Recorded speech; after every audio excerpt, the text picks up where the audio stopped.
কারো কিছু হওয়ার সম্ভাবনা আছে অর্থে আ বাক্যগুলো যেমন, তার একজন সদস্য হওয়ার সম্ভাবনা আছে।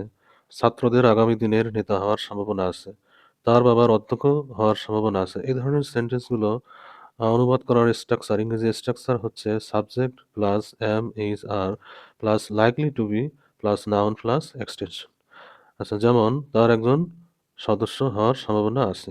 He is likely to be likely to be a member member ছাত্রদের আগামী দিনের নেতা হওয়ার সম্ভাবনা আছে। The students are তারপরে likely to be the leaders in future. Students are likely to be the leaders in future. তার বাবার অধ্যক্ষ হবার সম্ভাবনা আছে। হিজ ফাদার হচ্ছে তার বাবা, তারপর ইজ লাইকলি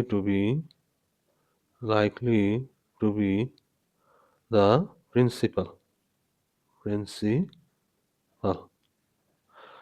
আর তোমাদের জন্য হোমওয়ার্ক থাকলো, আমার সে দেশের নাগরিক হবার সম্ভাবনা আছে।